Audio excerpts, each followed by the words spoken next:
otra vez en mi oráculo de Delfos particular, de psicología general, de pedagogía sistemática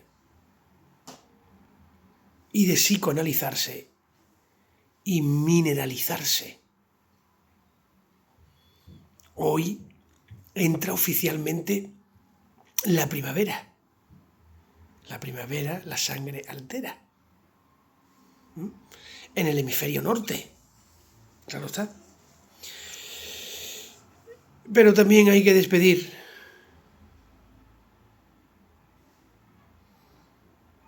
a los nativos de Piscis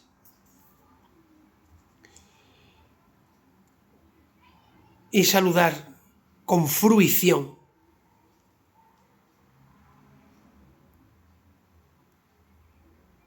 a los Aries, más concretamente a mi Aries favorita, la Triqui. ¿Bien? Pues vamos allá, ¿no? ¿Para qué esperar?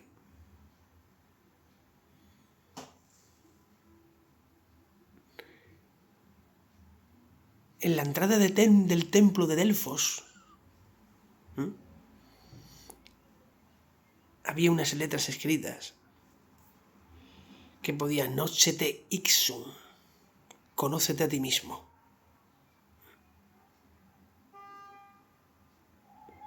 Y cuando te conoces a ti mismo puedes dominar el mundo. La contemplatio domini, el dominio del mundo. ¿Pero para qué? Lo que hay que dominarse es a sí mismo. Conocerse antes y lo demás pues fluirá, ¿verdad? Pues vamos a ver esta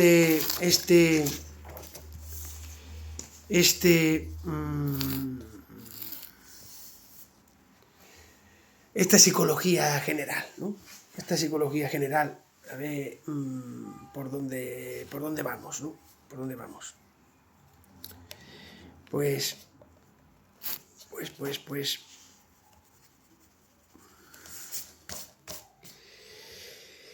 el aumento y la complicación de las técnicas van a seguir una división del trabajo. Es mucho mejor, ¿no? La división del trabajo. El desarrollo de las sociedades industriales, ¿no? Es lo mejor en busca de crecimiento personal, ¿no? También, ¿no? Que impone particularismo incluso en el seno de cada especialidad, lo cual no tenía que ver nada con lo que yo he dicho, ¿sabes? Porque estamos concretamente en el ámbito de la psicología como ciencia, ¿no? El psicofisiólogo que limita su objeto al estudio de los mecanismos cerebrales de la emoción no puede pretender reunir en su persona los conocimientos de los histólogos, de los biofísicos, de los bioquímicos, de los psicofarmacólogos y de los clínicos que se van a requerir para abordar el problema. Claro. Se ve obligado a reducir sus investigaciones dentro del marco de la técnica que domina. Por ejemplo, el análisis de las actividades eléctricas del cerebro y de sus variaciones bajo el influjo del miedo o de la cólera en la serie animal. Es en definitiva un trabajo de psicólogo, pero cuyas técnicas poco tienen en común con las de un psicosociólogo, que estudie la estructura y la dinámica de un grupo, o con la de un psicobiógrafo, que analiza la génesis de un carácter reconstituyendo la historia de un individuo, ¿verdad? Es poco probable que el hombre de laboratorio, el sociólogo y el biógrafo den la misma respuesta a la sencilla pregunta: ¿qué es la psicología? Se dice que el inventor de un test de inteligencia, a ser invitado a definir esta, respondió: es lo que mide mi test. De la misma manera, el especialista de una técnica tiende a definir la psicología con referencia a su técnica especial. Así, el psicoanalista, fundándose en las exploraciones del inconsciente, describe el Homo psychoanalyticus y el cibernético, basándose en las exploraciones bioeléctricas de la máquina nerviosa. Describe el Homo cyberneticus, punto suspensivo, las diversas concepciones que resultan de técnicas variadas se expresan en lenguaje diferente, que tienen su vocabulario propio y que dan a veces a la misma palabra un sentido distinto. La confusión de las lenguas, que fue el castigo de Babel, amenaza a Psicópolis, ¿verdad? Así podríamos llamar a la ciudad ideal que agrupara a todos los especialistas del mundo que, de grado o por fuerza, pues se encuentran situados bajo el vocablo psique. A decir verdad, los psicólogos comportan de maneras muy distintas en relación con la significación psique, que da una denominación común a todas sus disciplinas particulares. Dos puntos y seguido. La objetivan. Otros la tratan como si no existiese. Entre los que se fijan como objeto el conocimiento del alma y los que se empeñan en reconocer solamente como cosas los comportamientos observables y censurables, hay toda la distancia que separa una rama de la filosofía de una rama de las ciencias naturales. Está claro. En realidad existen siempre dos grandes corrientes en psicología: la que tiende a separarla de la filosofía y la que quiere sujetarla a ella. La primera, la que tiende a separarla de la filosofía, condena toda especulación ontológica.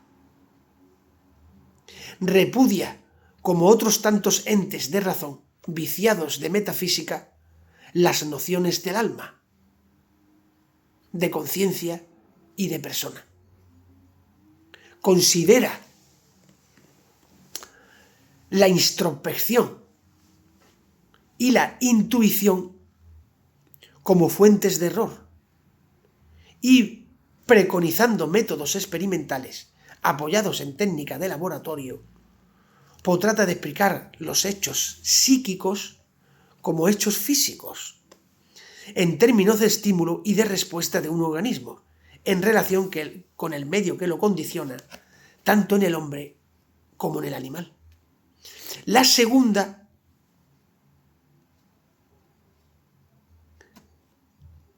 gran corriente en psicología, que es, ¿verdad?, la que quiere sujetarla a la filosofía, vuelta hacia su interior, explorando el consciente y el inconsciente, sin más medio que la introspección, la intuición, la simpatía y el lenguaje, viendo las grandes formas de la vida mental como conjunto irreductible a sus elementos. Trata de comprender los hechos psicológicos en términos de estructuras cargadas de intenciones y de significación, penetradas por un mundo de valores propiamente humanos, ligados a un determinado estado de civilización.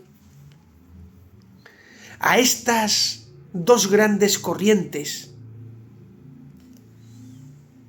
la que la separa, la que tiende a separarla de la filosofía y la que quiere sujetarla a ella, corresponden dos grandes actitudes más o menos rotundas en las que existen muchos grados intermedios. Se integran, por ejemplo, en la primera, el behaviorismo, comportamiento, ¿no?, de Watson y la reflexología de Pavlov. El behaviorismo, estudio de las reacciones objetivamente observables que realiza un organismo en respuesta a los estímulos, también objetivamente observables, procedentes del medio, guarda íntima relación con la reflexología, o estudio de los reflejos condicionados, tal como declaró el propio Watson, Aunque el behaviorismo no haya utilizado el método de los reflejos condicionados, hay que admitir que Pavlov y Bechterev suministraron la palabra angular de nuestra construcción. Como ejemplo de la segunda actitud, podemos citar el psicoanálisis de Freud y la fenomenología de Husserl. El psicoanálisis, en su original método de exploración del inconsciente, fundado en las libres asociaciones, se convirtió poco a poco en toda una teoría del hombre, fundada en una metapsicología, entre paréntesis, la trilogía de las existencias del yo, del ello y del superyo, y considerablemente retocada por las aportaciones de la escuela culturista americana. La fenomenología, que define la conciencia como una intencionalidad, vuelve a ensalzar el estudio de los estados de conciencia, considerados como conciencias de estados, y se empeña en describir, por métodos parecidos a la penetración intuitiva y literaria, las intenciones de un estar en situación en el mundo.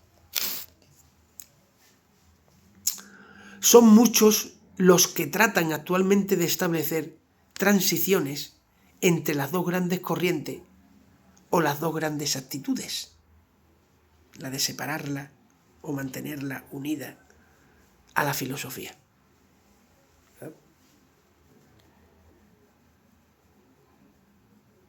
No, a las dos grandes actitudes, ¿sabes?, que integra el behaviorismo y la reflexología de Pavlov, ¿de acuerdo, no?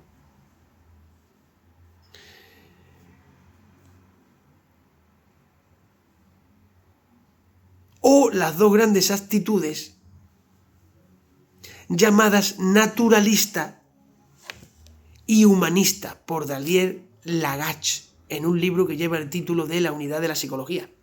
Es lo que subraya aquí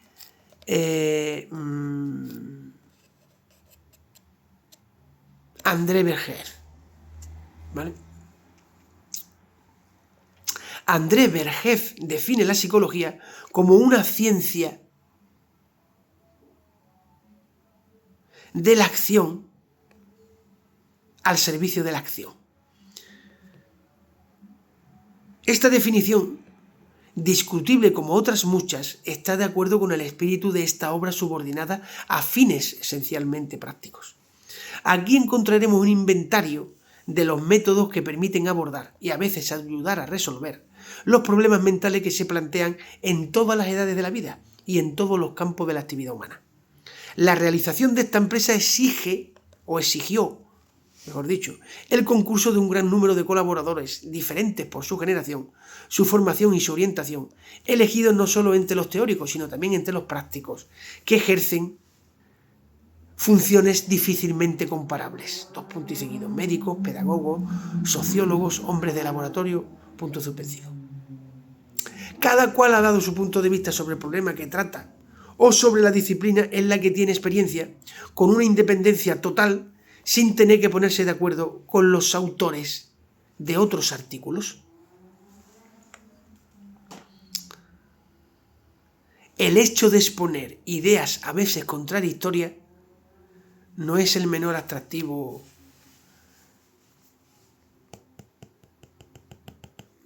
de este libro.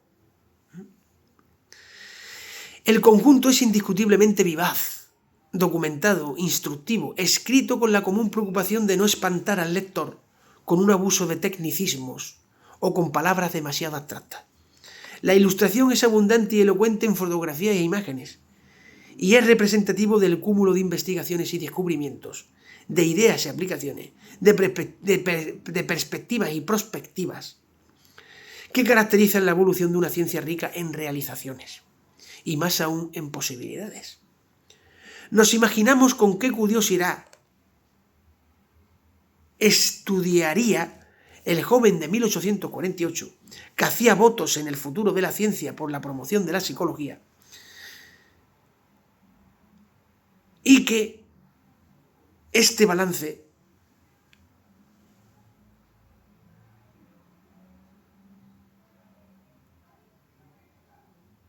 se va a resumir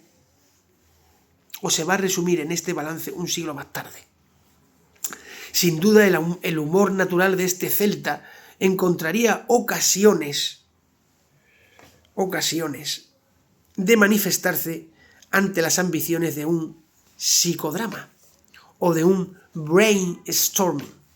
Pero la evocación de un caudal tan grande de saber y de poderes le parecería un feliz presagio para la edificación de la ciudad futura.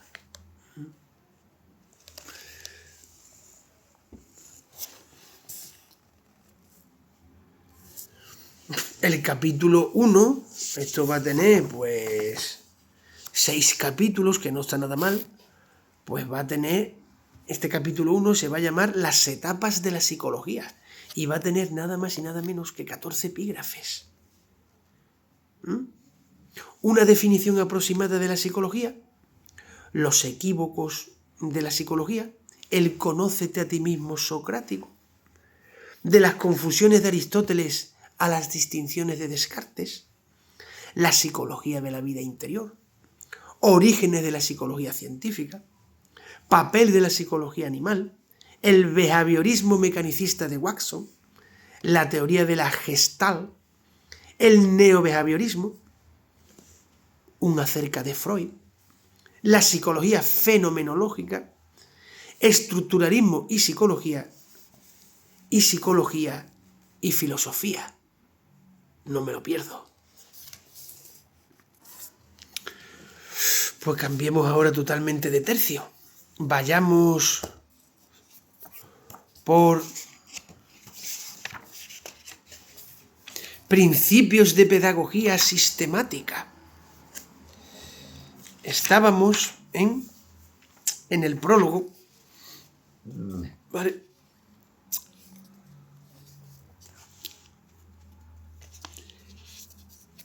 Creo vale la pena reducir o intentar reducir a sistema los múltiples problemas que la educación plantea y las vías de solución que pueden entreverse, tomando como punto de partida un concepto de educación que, radicándose primordialmente en la persona humana, se abra a todas las posibilidades sociales. Como se puede suponer, se trata de un compendio de problemas más que de soluciones. Habiéndose redactado con una preocupación teórica predominante, puede tener el máximo valor práctico, porque el medio de resolver cualquier cuestión o dificultad tiene como presupuesto previo el planteamiento claro de la cuestión o el conocimiento preciso de la dificultad. Dicho de otra manera, o dicho de otro modo, la solución de cualquier problema comienza en la comprensión clara de su planteamiento. Dado que en la sistemática de las ciencias de la educación se utilizan distintos criterios, forzoso ha sido formular un planteamiento distinto para los capítulos de este compendio, ¿no? Según traten de aquellas ramas de la ciencia de la educación definidas por el método o de aquellas otras definidas principalmente por un contenido.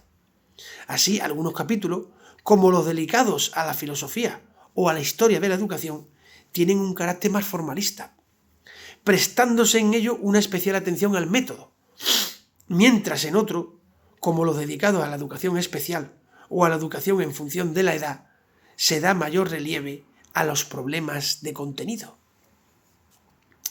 La sistemática que en este libro se presenta no responde a una visión a priorística o subjetiva, sino que es, o pretende ser, el resultado de un examen realista del estado en que hoy se encuentran las ciencias de la educación. Algunos conceptos nuevos, como el de unidad pedagógica o el de paidocenosis, intentan expresar realidades que, sin denominación especial hasta ahora, subyacen en el estudio sintético de la educación y en el del influjo de los estímulos ambientales respectivamente. Se puede afirmar también que la educación y sus problemas están tratados con la mayor amplitud de visión posible, de suerte que tienen cabida todas las vías de conocimiento: analítico y sintético, filosófico, histórico y experimental. Y se considera también el lugar que, en un estudio pedagógico exhaustivo, habían de ocupar todas las formas de educación: familiar, institucional y ambiental. Como consecuencia del libro y de su pretensión sistemática, figura en forma de apéndice un plan de clasificación de la documentación pedagógica, que corresponde en lo fundamental al sistema de las ciencias de la educación que aquí se postula, y que tienen en su haber una experiencia de varios años en algunos centros de investigación, documentación y orientación pedagógica en España y en Hispanoamérica.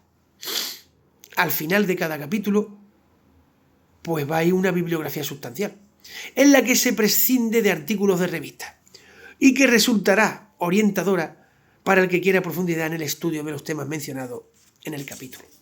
Dado el carácter misceláneo de las revistas, he preferido no mencionarlas en el cuerpo del libro y las he reunido al final en un apéndice. La segunda edición pues, se publica con leves modificaciones en algunos de sus capítulos, en los que también se actualiza la bibliografía. Se añade 4 capítulos más dedicados a la educación familiar y ambiental, con lo cual se completa la sistemática establecida en la primera edición, que tan excelente acogida tuvo. Y la tercera edición pues, se ha preparado añadiendo un capítulo dedicado a la educación individualizada, de mayor relieve cada día, y añadiendo algunas de las cuestiones técnicas surgidas recientemente, tales como la enseñanza programada y las posibilidades del equipo docente. A estos problemas planteados por la situación actual de las instituciones escolares, pues se ha incorporado también lo relativo a nuevas orientaciones doctrinales, tales como la pedagogía prospectiva, la socialización y personalización en el proceso educativo, la multidimensionalidad de la vocación docente y los problemas que se planteen a los niveles educativos y en especial a la universidad. La bibliografía pues, ha sido modificada para incorporar aquellos títulos de mayor interés entre los aparecidos en los últimos 3 años. Y con el mejor deseo de que siga siendo útil este libro, pues me despido hasta aquí, dice el autor. Pues el capítulo primero, ¿sabes? El capítulo primero que esto va a tener, déjenme ver, a ver qué hay por aquí.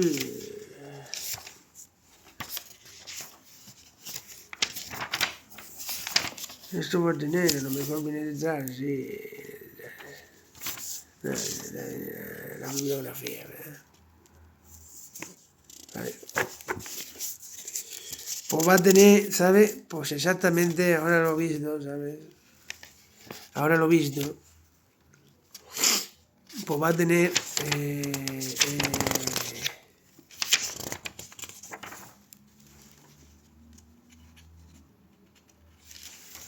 va a tener exactamente, ¿sabes? 21 capítulos, ¿sabes? 21 capítulos y 2 apéndices. ¿De acuerdo?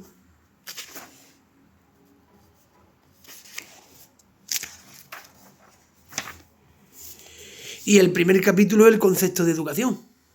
Significación vulgar, significación etimológica, comparación de las dos significaciones, la idea de perfección, la influencia humana, la intencionalidad, referencia a las funciones específicamente humanas, el concepto de educación, la ambivalencia del proceso educativo, dos puntos seguidos, socialización y personalización, y por supuesto la bibliografía. No me lo pierdo. Pues pasemos al psicoanálisis y la psicología médica, es decir, psicoanalizarse y mineralizarse. Pues íbamos exactamente, ¿sabe? Que deseamos que el lector nos agradezca el haber intentado este objetivo de informar sin rebajar, de dar a conocer sin facilitar y de hacer comprender sin vulgarizar. Pero semejante tarea no podía realizarse sin explicar los términos específicos. De ahí la existencia en el transcurso del volumen de notas aclaratorias y al final de un glosario que traduce en lenguaje popular lo que los psicoanalistas han expresado en su jerga. Un breve análisis comentado situado después de este glosario pues permitirá conocer los 5 célebres casos del psicoanálisis a los que se alude en muchos párrafos de uno a otro extremo de la obra. No es por esnobismo, por pijerías y esas cosas, ¿no? Ni por vana erudición, ¿sabes? O banalidad, ni por pedantería que hemos intentado respetar los términos propios del método psicoanalítico. No hemos intentado rechazar al lector no informado. Nos hemos negado a cualquier solución fácil, a cualquier simplificación excesiva, a todo lo que podría edulcorar lo que la psicología clínica conlleva de poderoso, de fuerte e incluso a veces de agresivo. Porque pensamos en el verdadero traumatismo que podría provocar en almas sensibles la lectura de ciertos textos un poco penetrantes. Que no se desanimen, que busquen primero el sentido de las palabras que se le escapan, luego que mediten más allá de las palabras a partir de los textos, lo que Pegüí llamaba el extratexto. Y los capítulos más difíciles del psicoanálisis aportan siempre, cuando se ha logrado asimilarlos bien, esta satisfacción del alma que coincide con la verdadera alegría. Una pregunta que se nos plantea a menudo al abordar las ciencias médico-psicológicas es la de saber por qué no contestan de manera definitiva a los interrogantes que nos desgarran. 2 puntos y seguido. Se debería poder contestar clara y sencillamente con un sí o con un no a todos los problemas de nuestro psiquismo. El hombre honrado se exaspera cuando el especialista que ha estudiado durante 40 años un problema contesta con una nueva pregunta a la que se le acaba de dirigir. En efecto, he aquí uno de los grandes criterios del psicoanálisis, 2 puntos seguidos. No aporta respuestas completas, totalmente preparadas para contestar a las preguntas que se le plantea con insistencia. Más bien nos aporta un método, una técnica, y el medio para reencontrar el equilibrio mejor que soluciones incondicionales a las dificultades de nuestra vida mental. Pero la pregunta que se plantearán con más frecuencia nuestros lectores es: ¿para qué sirve eso? ¿Por qué existen unos filósofos? Como ya se preguntaba Jean-François Revel, ¿por qué existe el psicoanálisis? Se preguntan la mayoría. ¿Es muy útil? Nosotros pensamos sincera y profundamente que el psicoanálisis freudiano no es solo desde hace mucho tiempo el invento más genial que el hombre haya hecho en el siglo XX, sino que quizás es la etapa más decisiva en la evolución de la humanidad desde el conócete a ti mismo socrático, en 25 siglos de pensamiento occidental. William James dijo que el inconsciente era el descubrimiento más importante del siglo XX. Esto significa que poseía una intuición singularmente penetrante si pensamos que no puede leer ninguno de los más importantes libros de Freud. Que no pudo, que no pudo. Si el psicoanálisis es útil. Él ha transformado millones de hombres neuróticos, acomplejados, angustiados, atormentados, deprimidos, incluso desesperados, en individuos equilibrados. El gran criterio del análisis es esta forma de bienestar que se experimenta en vivir la propia vida. Dos puntos seguidos. Si con frecuencia se tiene un malestar intolerable en la existencia cotidiana, si uno siente dolor en su piel, es justificable una psicoterapia y quizás más tarde un psicoanálisis. Temer o despreciar al psicólogo o al psicoterapeuta demuestra en este último tercio del siglo XX un extraño oscurantismo, una superstición muy absurda. La única ventaja que confiere el análisis es la de hacer dichosos a los que antes no lo eran. Yo no conozco virtud más grande que poder transformar a un desesperado en un hombre feliz de vivir. No prometo al lector que todos los capítulos de este volumen les resulten fáciles. Pero si esta lectura toma a veces forma de una ascética, es en primer lugar, como decía Malebranche, ¿no? Porque nosotros poseemos el movimiento para ir más allá. Después, y sobre todo, es porque, según la fórmula de Spinoza, todas las cosas hermosas son tan raras como difíciles. Denis Hussman es el que lo firma. En especial tenemos que agradecer al doctor René Hell, presidente de la Sociedad de Evolución Psiquiátrica, uno de los más grandes psicoanalistas franceses, el haber querido supervisar y prolongar el conjunto de este volumen. Ha sido reunir a una cincuentena de especialistas cuyo rasgo común era el de ser siempre los más competentes en la materia de que se trataba. Debemos agradecimiento muy especial al secretario general Jean-Jacques Barré, al secretario de la redacción Gilles Sanquetil y al coordinador Gerard Minot. Todos ellos han acordado para hacer este volumen cuarto, el más importante de esta enciclopedia. Permítanos decir con toda claridad que con la iconografía excepcional reunida en el conjunto de este volumen, el índice y las notas al pie de página, la bibliografía y las indicaciones que se encontrarán a través de esta obra, nos encontramos ante un trabajo cómodo y fácilmente utilizable. Era imposible reunir grandes especialistas sin caer en el tecnicismo de las obras de gran erudición. Creemos sinceramente que tal como es este libro, no cae nunca ni en el inconveniente de un exceso de abstracción, ni en el peligro de una vulgarización excesivamente grande. Lo firma D.H. Seguro que será Denis Hussman, supongo. Bueno, el prólogo hace bastante tiempo, ¿sabes? Sí creo que voy a dejarlo, ¿sabes? El prólogo, ¿sabes? Del doctor, ¿sabes? René Hell, presidente de la Sociedad La Evolución Psiquiátrica.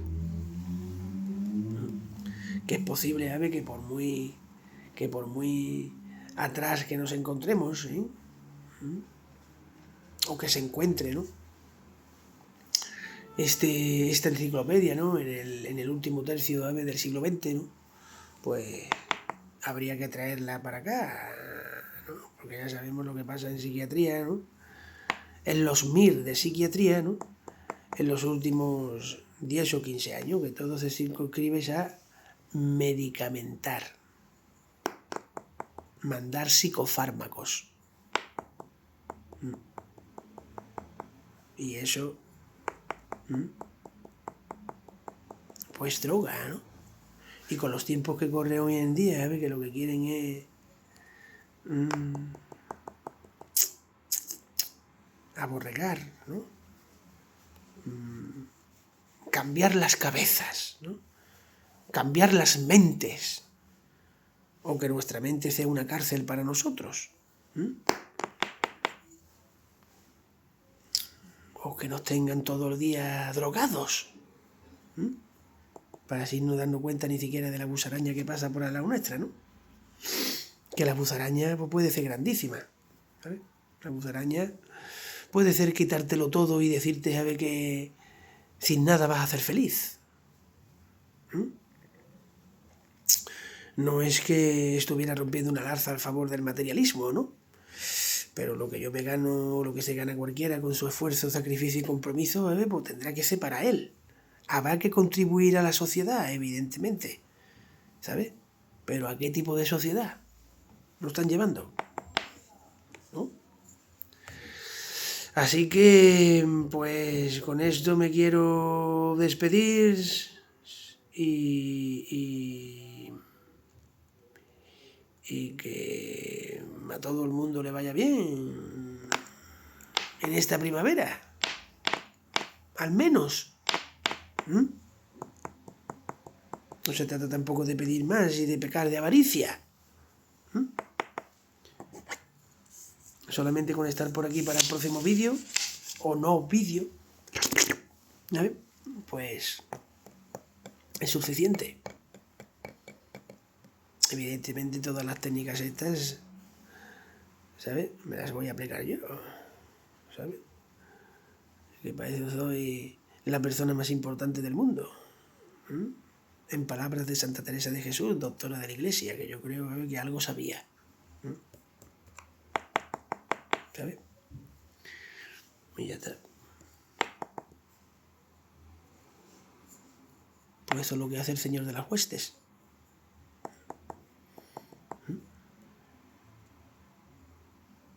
Que tú seas es el más importante de tu vida.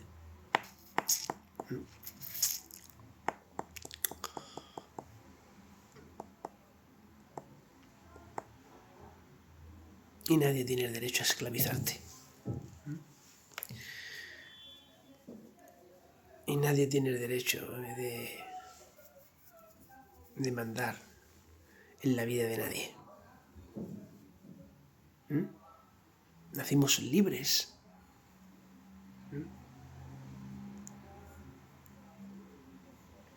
Y nos iremos libres. Esperemos. Si no, lucharemos contra ello, ¿no? Porque ya es hora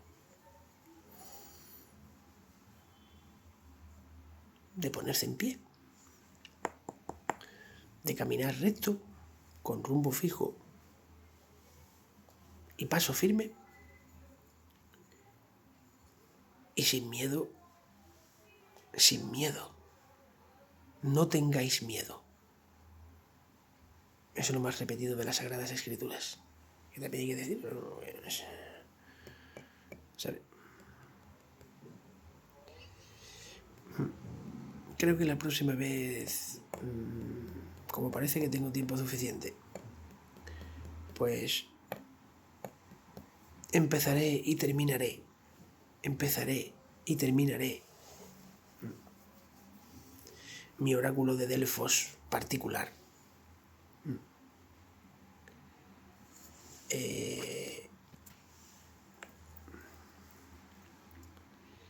Con la lectura de las Santas Escrituras.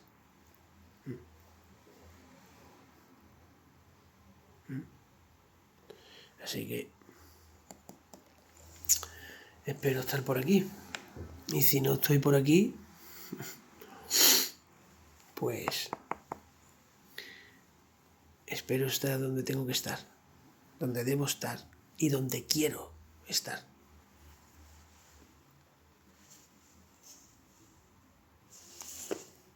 Que tengan una primavera de amor, de fuego, de agua, de sol, de sal y de luz. Y no se necesita ningún tipo de dieta, ni ningún tipo de fármaco, ni ningún tipo de medicamento. Un poco de sal, un poco de luz solar, agua.